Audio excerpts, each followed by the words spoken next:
Hello, I'm Kondapalli Satyanarayana. నాది YouTube channel sir. ఇప్పుడు 11 గంటల 3 నిమిషాలు సుమారుగా అవుతుంది సార్. అంటే 11 గంటల 2 నిమిషాలు 3 నిమిషాలు అవుతుంది సార్. నేను కొన్ని అప్పుడప్పుడు ఎడిటింగ్లు పెట్టుకోవచ్చు చేస్తున్నాను సార్. ఎడిటింగ్లు పెట్టుకోవచ్చు సార్. ఎడిటింగ్ అంటే మనకు కొండలో కావాలనుకో, ఆ ఎడిటింగ్కి సంబంధించినటువంటిది మన వీడియోలో మన దీంట్లో ఉంటుంది సార్. వాటి కోసం మనం చూసుకుంటే దొరుకుతుంది సార్. పెట్టుకోవచ్చు, ఎడిటింగ్ ఎవరైనా పెట్టుకోవచ్చు. ఎడిటింగ్ తోటి యాక్షన్ చేయవచ్చు, బాగానే ఉంటుంది. ఎడిటింగ్ ఎందుకు వచ్చిందంటే సార్, ఒకప్పుడు ఎడిటింగ్ ఉండేది కాదు, ఒరిజినాలిటీ ఉండేది సార్. ఫస్ట్లో ఎడిటింగ్ ఉండేది కాదు. ఎడిటింగ్ ఒరిజినల్గా ఒక వానపాట తీయాలంటే ఏం చేసేవాళ్ళు, నిజంగా వర్షం పడేటట్టుగా వర్షం పడుతుంటే చూసుకొని తీసి ఒరిజినల్గా తీసిన సాంగ్లు కూడా ఉండేవి సార్. అలాగంటే ఎడిటింగ్ తోటి సిస్టమ్ తోటి, అంటే గ్రాఫిక్స్ తోటి ఇప్పుడు తీస్తున్నారు. అంటే ఎగటం మామూలే, కానీ సెట్టింగ్ అనమాట. ఎడిటింగ్ అంటే ఏంటి, సెట్టింగ్ పెట్టి డ్యాన్స్ అనమాట. ఇప్పుడు అలాంటివి చేస్తున్నాను సార్ నేను. ఎడిటింగ్ ఒరిజినాలిటీ మనిషి కనపడతాడు, ఎడిటింగ్ సిస్టమ్ ఉంటుంది. అట్లా కాకుండా మనిషి కనపడకుండా ఎగిరి పెట్టొద్దు ఎక్కువ శాతం. ఇప్పుడు 1-2 పెడితే ఏమవుదో పెట్టొద్దండి మీరు.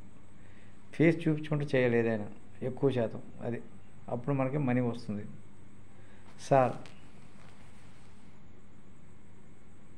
ప్రతి సమస్యకు ఒక పరిష్కారం ఉంటుంది. చెట్టు ముందా విత్తనం ముందంటే ఎవరు చెప్తారు?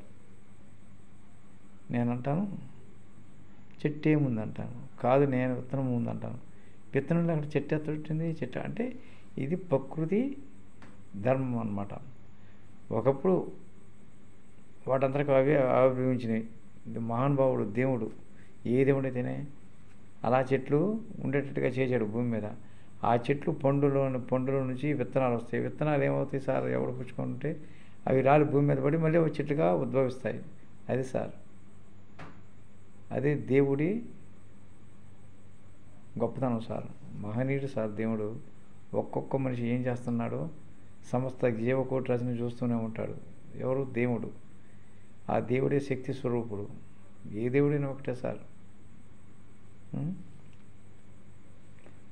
మనిషిని భూమి మీద ఎందుకు పంపిస్తున్నాడు?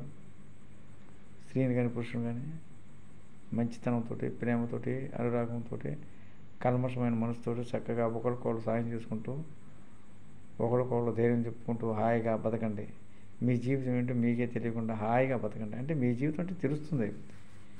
నీటి పొడుగు జీవితం అంటారు. నీటి పొడుగు జీవితం అనుకుంటే అయిపోయింది అనుకుంటే ఇంకేం చేస్తారు మనిషి? అసలుకి మరణాన్ని గురించి ఆలోచించకూడదు సార్. మనం ఒక మంచి పని చేయాలి, ఇదే ఆలోచన ఉండాలి. మనం అయ్యో చనిపోతాం, మన పని అయిపోతుందంటే ఏమీ చేయలేడు మనిషి, ఎవరైనా సరే. అసలు ఆలోచన రానిద్దు మనసులోకి. ఎట్లయితే అట్లయిద్ది. మా భగవంతుడు ఏమన్నాడు, నేను షిరిడి సాయిబాబు గారన్నా, యేసు ప్రభు గారన్నా నాకు చాలా ఇష్టం సార్. మిగతా దేవుళ్ళు కూడా నాకు ఇష్టం, అందరూ ఇష్టమే, ప్రతి ఒక్కళ్ళు సార్.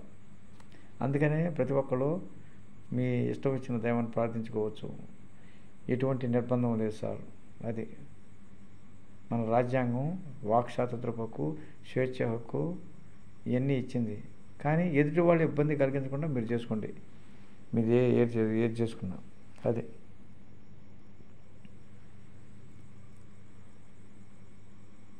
ఇది నిజం, ఇది అబద్ధం అని చెప్పేది ఏది? సైన్సు. అదే దేవుడైతే శాస్త్రీయంగా ఇతిహాసాల్లో కానీ పురాణాల్లో కానీ ఏవో కొన్ని గ్రంథాలు ఉంటాయి. వాటిల్లో కూడా అప్పుడు వెనక వనమూలికలు కానీ, చెట్ల బెరళ్ళు కానీ, వేర్లు కానీ ఇవి ఔషధాలుగా ఉపయోగించారు. వాటి రసాలు కానీ వీటిని ఏం చేశారు, కొన్ని వైద్యాలకి ఆయుర్వేదిక్ అట్లనే హోమియోపతిక్ మెడిసిన్స్ తయారు చేసి ఆ విధంగా కూడా వాడారు సార్. చాలా మంది సార్. ఇప్పుడు ఈ రోజుల్లో ఏదైనా నొప్పి వస్తే గౌకుని మనం వెళ్ళి మందు బిళ్ళ వేసుకుంటాం. తొందరపడి మందు బిళ్ళ వేసుకోవద్దు, శరీరానికి అలవాటు చేయొద్దు. ప్రాణాపాయం వస్తేనే, అవసరం వస్తేనే వేసుకోండి. చూడండి, మామూలుది అయితే నార్మల్ అయితే నార్మల్ నొప్పి అనుకో, చెయ్యి వాల్చిందనుకో, మామూలు అనుకో, బెణికిందనుకో, దాన్ని ఏం చేస్తారు, వేడి వాటర్లో బాగా కళాపిలా కాగే వాటర్లో తోళ్ళు ఊడిపోతాయి. సరిపడా వాటర్, ఏడు వాటర్ అట్లా ఉంచండి, జిమ్ నడితే ఎట్టెట్ట ఉండే దాంట్లో పెట్టి అట్టంట ఉండడం ఏమవుతుంది, అక్కడ రక్తం గడ్డ కట్టుకొని ఉంటుంది, అందువల్ల నొప్పి వస్తుంది. మనకి ఏదైనా దెబ్బ తగిలినప్పుడు రక్తం గడ్డ కడుతుంది, కింద పడ్డప్పుడు గుద్దుకున్నప్పుడు స్టక్ అయిపోవటం వల్ల ఆడ బ్లడ్ సర్క్యులేషన్ లేకపోవడం వల్ల ఏమవుతుంది, ఆ రక్తం గడ్డ కట్టి సర్క్యులేషన్ లేకపోవడం వల్ల నొప్పిగా ఉంటుంది. ఆ నొప్పి పోవాలంటే వేడి తగలాలి, వేడి తగిలితే అబ్రాడ్ అయింది, బ్లడ్ అనేది అబ్రాడ్ అంటే అన్ని అవయవాలకి అబ్రాడ్ అయింది అనమాట. అది అందువల్ల మనం ఏం చేయాలి, వేడి వాటర్లో సరిపడి వేడి వాటర్లో చూసుకోవాలి. అంతకే తగ్గలేదనుకో అప్పుడు ట్యాబ్లెట్లు వాడుకో. ముందుగానే ఎట్లాంటి వైద్యాలు చేయాలండి, కొన్ని మంచివేనండి, మనం చెయ్యం. నేనైతే చేస్తాను సార్, తొందరపడి గౌక్కుని పోతాను, రోడ్డు మీద తారు రోడ్డు మీద పడ్డాం, పెద్ద దెబ్బ తగ్గింది, సెప్టిక్ ఇంజెక్షన్ చేయించుకోవడం మంచిదే. అలానే చిన్న దెబ్బ తగ్గింది, బుడ్డది ఏదో కొద్దిగా రాసుకుంది అనుకోండి, దానికని చేయించుకోండి మీ ఇష్టం. చిన్నదైతే అయితే దాంట్లో ఇంట్లో డెటాల్ వాడుకోవచ్చు సార్. ఇంట్లో ఏంటి మన ఇంట్లో ఇళ్ళలో ఉంటుంది డెటాల్, చిన్న దెబ్బ అయితే డెటాల్ ఒక దూది పుల్లతో చక్కగా రాసేయచ్చు. అది యాంటీసెప్టిక్కే, ఇంజెక్షన్ తోటి పవర్ అనమాట. Dettol old is gold. చిన్న దెబ్బలకి, మరీ పెద్ద దెబ్బలకైతే ఇంజెక్షన్ ఇవ్వాలి. ఇంజెక్షన్ ఇచ్చేది ఎందుకు, ధనుర్వాతం రాకుండా, కొన్ని చెడు క్రిములు చేరకుండా, దాంట్లోకి ప్రవేశించకుండా. చిన్న దెబ్బకైతే డెటాల్ యూజ్ చేసుకోవచ్చు. చిన్న దెబ్బ ఏదో నార్మల్, పెద్దదనుకోండి కంపల్సరిగా మీరు యాంటీబయాటిక్ ఇంజెక్షన్ ఏదో ఇస్తాడండి, అది తీసుకోవాల్సింది. ఎవరైనా తీసుకుంటే మంచిది, మనకి హాని కలిగించదు అనమాట. అది ఆడ ఇదవ్వదు, పాడవదు అనమాట. అది ప్రతి ఒక్కరు తెలుసుకోవాల్సిందే. మనం లెగుస్తాం, మన కాలు కూర్చొని మనం తెచ్చుకొని మన పనికి మనం వెళ్తూనే ఉంటాం, మళ్ళీ వస్తాం, మళ్ళీ లెగుస్తాం. ఇది కాలచక్రం అనమాట. లెగుస్తాం, మన కాలు కూర్చొని తెచ్చుకొని టిఫిన్ చేసి, అదే కాలు కూర్చొని తెచ్చుకొని శుభ్రంగా స్నానం చేసి దేవుడు దండం పెట్టుకొని శుభ్రంగా టిఫిన్ అయితే టిఫిన్, భోజనం అయితే భోజనం. నేను భోజనం అనేది తింటాను సార్, టిఫిన్ అయితే తింటాను. టిఫిన్ కంటే నాకు భోజనం ఇష్టం, పొద్దున పూట అయినా. అంత ఎంతో కొంత మీతో షేర్ చేసుకుంటున్నాను సార్. నేను ఈరోజు నాకు మామిడికాయ పచ్చడి కానీ, ఉసిరికాయ చట్నీ కానీ, చింతకాయ చట్నీ కానీ, టమాటా చట్నీ కానీ, మామిడికాయ చట్నీ కానీ, ఇలా నిమ్మకాయ చట్నీ కానీ, ఏ చట్నీ అని ఇష్టం సార్. చట్నీ అంటే నాకు చాలా ఇష్టం సార్. మనం దాంట్లో సరిపడా నూనె వేసుకొని చక్కగా తాలింపు గింజలు ఏమైనా వేసుకొని చేస్తారు కదా, అలా పచ్చళ్ళు మీరు తెలుసు కదా, కారం ఉప్పు అన్నీ కలిపేసి చక్కగా ఇచ్చేస్తారు, మిక్సీ పడి దాన్ని తాలింపు వేస్తారు కదా, ఆ విధంగా. సరే, ఇదంతా బాగానే ఉంది.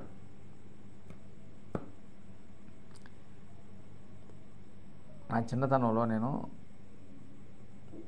స్విమ్మింగ్ చేసేవాడిని. స్విమ్మింగ్ అంటే ఈత ఈదేవాడిని. అలానే చిడుగుడు కూడా ఆడేవాడిని, కబడ్డీ ఆడా, కాలువలో ఈతలు కొట్టా, చెరువుల్లో ఈతలు కొట్టా. ఇంకా బచ్చాలని పేకలు ఉండేవి, గుండ్రంగా గీసి దాంట్లో పేకలు, మనోళ్ళు ఆడరు, పేకలు, ఆ పేకలు దాంట్లో పెట్టి బచ్చతోటి కొడతాం. అది నాపరాళ్ళు ఉండేవి గుండ్రంగా, ఆ నాపరాళ్ళు తీసుకొచ్చి, లేకపోతే కారు రాయి పేడు అనమాట, గట్టిది. దాన్ని ఏం చేశారు, గుండ్రం గీసి ఆ గిర్రు దాటి బయటకు వస్తేనే పేకలు మన బచ్చాతోటి కొట్టుకోవడం అనమాట. అది బచ్చా ఆట, పేకల ఆట, బచ్చా ఆట. చేతితో ఆడేది మనం పేక ఆట. పేక ఆట అంటే బొమ్మలు, కలర్స్, లేకపోతే అంకెల ద్వారా ఇది కూడా ఆడాను సార్ సరదాగా, అంతేగాని పందాలకు కాదు. అలా ఆడుకోవచ్చు కానీ పందాలు కాయొద్దు సార్, అది అలవాటు అవుతుంది. కాసేవాళ్ళు ఉందా చెడ్డోళ్ళు అంటే, చెడ్డోళ్ళను మంచివాళ్ళను ఎవరిష్టం వాళ్ళదే. వాళ్ళకి డబ్బులు ఎక్కువ ఉండే కాసుకొని ఉండే, వస్తూ ఉంటే పోతూ ఉంటే అని నేను చెప్పను. అది వాళ్ళకి తెలుసు, మనందరికి తెలుసు సార్.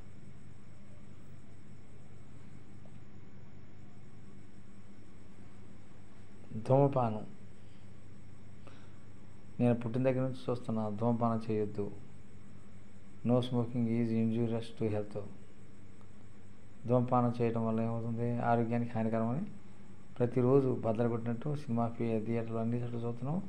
బీడీలు తయారవుతున్నాయి, చుట్టలు తయారవుతున్నాయి, మందు కూడా తయారవుతుంది, అన్నీ వస్తూనే ఉంటాయి. గుట్కాలు కూడా ఆపింది, బ్యాన్ చేశారన్నారు. నెయ్యి ఇవి కూడా దొంగచాటుగా వస్తూనే ఉంటాయి.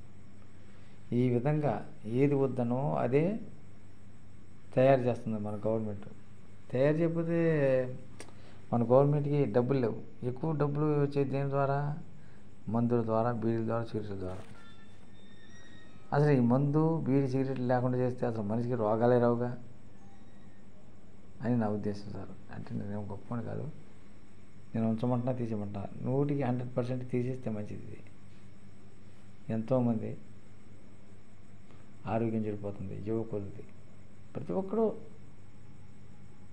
త్రాగుడు అంట, ఫ్యాషన్ అంట. మాస్టరు అంటే నేను తాగను, నాకు రోగం రావచ్చు ఏమో, అది దేవుడే చెప్పాలి, అది నాకే తెలియాలి, భగవంతుడికి ఎరుక. నేను ఎలానన్నా బతకనే సార్. నేను దేన్ని చావుని గురించి కూడా భయపడాల్సిన అవసరం లేదు. బతికినంతకాలం బతుకుతా, హ్యాపీగా బతుకుతా. ఎటువంటి రోగం వచ్చినా సరే, ఎటువంటి రోగం వచ్చినా సరే నేను లెక్క చేయను, దేవుడిని నమ్ముకుంటాను సార్. ఆ పరమాత్ముడు ఏమన్నా చేయను నన్ను. మీరు ఎప్పటి నుంచో నా వీడియోలో సంవత్సరం దాటింది సార్. ఎంతో కష్టపడి చేస్తున్నాను సార్. మీరందరూ నా మీద దయచేసి నా మొర ఆలకించి ప్రతి ఒక్కళ్ళు మొట్టమొదటిగా చూసిన సబ్స్క్రైబ్ చేయండి. అలానే అప్పుడప్పుడు ఖాళీగా ఉన్నప్పుడు లైక్, షేర్, కామెంట్ పెట్టండి సార్. నా యూట్యూబ్ ఛానల్ పేరు కొండపల్లి సత్యనారాయణ. నా పేరు కూడా కొండపల్లి సత్యనారాయణ. నా పేరే పెట్టుకున్నాను సార్. యూట్యూబ్ ఛానల్ ఎవరైనా పెట్టుకోవచ్చు అని ప్రతి వీడియోలో చెబుతున్నాను సార్. యూట్యూబ్ ఛానల్ ఎవరైనా పెట్టుకోవచ్చు, వయసుతో సంబంధం లేదు. ఎంత వయసు ఉండవు, 100 సంవత్సరాలు కాదు, 1000 సంవత్సరాలు ఉన్నా సరే. అంటే 1000 సంవత్సరాలు బతుకుతుంటే అమ్మో జరగదు, చేసుకోవచ్చు సార్. అక్షరం ముక్క రానివాడు కూడా యూట్యూబ్ ఛానల్ పెట్టుకోవచ్చు. యూట్యూబ్ ఛానల్ పెట్టుకోవడం వల్ల మనకేంటి ఉపయోగాలు? మొట్టమొదటిగా యూట్యూబ్ ఛానల్ పెట్టుకున్నప్పుడు దాన్ని వైట్ స్టూడియోలో మార్చదు. దానివల్ల ఏమవుతుంది? ఫాలోవర్స్ కానీ, సబ్స్క్రైబర్స్ కానీ మనకు తెలుస్తుంది, వాచ్ టైం తెలుస్తుంది. అలానే కామెంట్లు ఎన్ని వచ్చినాయి కూడా ముందుగానే తెలుస్తాయి. మామూలు వీడియోలో కూడా తెలుస్తాయి అనుకోండి. 1000 మంది సబ్స్క్రైబర్స్ కావాలి కనీసం ముందుగా. 1 సంవత్సరం లోపల 4000 గంటలు ఉండాలి ఇట్లా మాట్లాడే వాటికి. 3 నిమిషాలు, 5 నిమిషాలు, 10 నిమిషాలు వీటికి. అందుకని షార్ట్ వ్యూస్ తీసుకోదు మోనటైజేషన్కి యూట్యూబ్. మరి ఇంకేమైనా పద్ధతి ఉందా? షార్ట్స్ వ్యూస్ దేనికైనా పనిచేస్తాయి అంటే పనిచేస్తాయి. షార్ట్స్ వ్యూస్ కూడా పనిచేస్తాయి. ఎందుకు పనిచేస్తాయి అంటే 3 సంవత్సరంలో 3 నెలలు అయితే 12 నెలలు సార్. 3 నెలల లోపల మీరు స్టార్ట్ అయిన దగ్గర నుంచి, మోనటైజేషన్ స్టార్ట్ అయిన దగ్గర నుంచి 3 నెలల లోపల 1 కోటి వ్యూస్ అన్నా చేసుకుంటే మీ మోనటైజేషన్ అవుతుంది. 1000 మంది సబ్స్క్రైబర్లు ఉండి 1 కోటి వ్యూస్ అన్నా, షార్ట్స్ వ్యూస్ అన్నా ఉండొచ్చు. నిమిషం, 6 నిమిషం, 40 సెకండ్లు, 20 సెకండ్లు అవే సార్. 15, 16 అవే షార్ట్స్ వ్యూస్ 1 కోటి ఉండాలి మ్యాక్సిమం. లేని పక్షంలో పెద్దది ఏంటి? వాచ్ టైం 3 నిమిషాలు, 5 నిమిషాలు, 10 నిమిషాలు ఇలా మనం మాట్లాడి అనమాట. ఈ టైమే మనకు మోనటైజేషన్ తీసుకుంటుంది. ఏంటి సార్ నాకు వైటీ స్టూడియోలో 4000 గంటలు వచ్చినాయి, నాకు అవ్వలేదు, 4000 గంటలు అవ్వవు. వాచ్ టైంలోనే ఆడు చూస్తారు, వాచ్ టైం ఆడ పడదు, ఎంతైంది మనకు తెలియదు. మనకి ఎర్న్ అని ఉంటుంది సార్. వైట్ స్టూడియో నుంచి ఎర్న్ అని కింద ఉంటుంది అనుకుంటా, దాన్ని నొక్కితే దాంట్లోకి వెళ్తాం. మళ్ళీ దానికి ఎంతకంటే మనకి 4000 గంటలకు 8000 గంటలు చేసినాం పెద్ద వీడియోలు. ఎన్ని చేసినాం కాదు, 8000 గంటలు చేసినాం. 4000 గంటలు అనేది దాని ఎదురే ఉంటాం సార్. అలానే 10 లక్షలు కాదు, 10 లక్షలు అంటే 10 × 10 కోటి వ్యూస్. ఎన్ని వచ్చినాయి 1 కోటి వ్యూస్కి? అంటే చిన్న వీడియోలకి, అంటే షార్ట్స్ వ్యూస్కి చిన్నవి. 6 నిమిషం, 45 సెకండ్లు, 27 సెకండ్లు, 10 సెకండ్లు ఇవి. వీటికి వ్యూస్ 1 కోటి వచ్చి ఉండాలి 3 నెలల లోపల. అది సార్ నాకు 1 నెలలోనే నేను అనుకున్నవన్నీ సాధించాను సార్. నేను చేసుకోవచ్చు అంటే మోనటైజేషన్ బంగారంలా చేసుకోవచ్చు. మీకు మొట్టమొదటిగా ఫాలోవర్స్ 1000 మంది అమ్మలో అప్లై చేసుకొని వైట్ స్టూడియోలో మార్చుకోండి. అది అని చెప్పేది సార్. మా ఇంట్లో ఈరోజు మా ఊర్లో రెడ్డిగొండలో అంతా ఈ సంవత్సరం మామిడికాయలు అంతా ఇదిగా ఎక్కడ పెద్దగా కాసినట్లు లేవు సార్. తక్కువ కాసినాయి కానీ తక్కువ అక్కడక్కడ. ఎక్కడన్నా 100కి నాకు తెలిసినంతవరకే ఒక 30% ఉండొచ్చు, 70% పోయినట్టు అనిపిస్తుంది సార్. మామిడికాయలు లేవు ఈ సంవత్సరం మా ఏరియా. ఉండే కాడ ఉండే అనుకుంటే 1 ఏరా 70 పోయింది సార్, 30 ఉండొచ్చు అనుకుంటున్నాను నేను. నా ఐడియా కరెక్ట్ కానీ నేను చెప్పను. తోటలప్పుడు నేను తిరగట్లా, అట్లా కనిపిస్తున్నాయి కదా సార్ రోడ్ సైడ్ వెళ్తుంటే, ఏ తోటలు వచ్చి ఏ తోటలు రాకూడదు. ఇంత ఇంత పిందులు ఉండే ఇప్పుడు, మరి అవి నిలుస్తాయో నిలవో తెలియదు. కనీసం అలా ఉంటే నిలుస్తాయి. కోడి పెయిన్ నవంబర్ లాస్ట్లో మొదలైంది. నవంబర్ 15 తారీఖులో మొదలయ్యి, అదే డిసెంబర్ తారీఖులో మొదలయ్యి, డిసెంబర్ 15, 26 తారీఖులో మొదలై మనకి జనవరి నెల ఆఖరికి వెళ్ళిపోతుంది అనమాట. ఇంకా ఉంది సార్ ఈ కోడి పెయిన్ పట్టి సేవ. ఇది 5-6 ఏళ్ళు బట్టి సుమారు 4-5 ఏళ్ళు 5-6 ఏళ్ళు బట్టి సుమారు ఇది రైతుల్ని పట్టి పీడిస్తున్నది. కోడి పెయిన్కు మందు లేదంటున్నారు. ఏముంది మందు?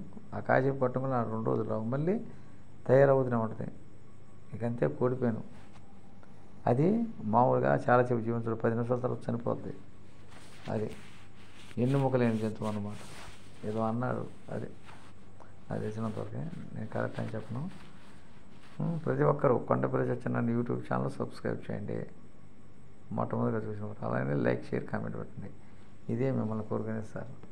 ప్రతి ఒక్కరూ నా సబ్స్క్రైబర్స్ కాని వాళ్ళు, ఈ ప్రపంచంలో ఉన్నవారందరూ ప్రతి ఒక్కరిలో నేనుండాలి. అందరిలో నేనుండాలి. మీరందరూ నాకు కావాలి. సార్ ఉంటాను sir. Thank you sir. Thank you very much. God bless you sir.